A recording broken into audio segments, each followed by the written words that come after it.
और इस फौज को काका बिन अमर लीड कर रहे थे, जिनका ताल्लुक भी बनु तमीम से ही था। काका उन चंद अजीम वॉरियर्स में से एक थे जो यरमूक और कादसिया जैसी दोनों अजीम जंगों में शामिल थे। यह देखकर मुसलमानों की फौज का मोराल बूस्ट हुआ और उन्होंने अल्लाह अकबर के नारे लगाना शुरू किए।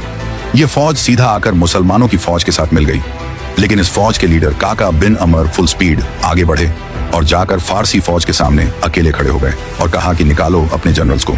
तो इनके मुकाबले के लिए एक फारसी जनरल बहमन सामने आया और कुछ ही देर की लड़ाई के बाद जैसे ही काका ने उसे मार दिया तो ये देखकर पर्शियंस का हौसला थोड़ा खराब होने लगा। काका के आने से मुसलमानों का हौसला बहुत बढ़ गया और उन्होंने काका बिन अमर को बताया कि जंग में हमारे लिए सबसे मुश्किल काम फारसी एम्पायर के हाथियों से लड़ना है, क्योंकि उन्हें देखकर हमारे सारे घोड़े जंग से भाग जाते हैं।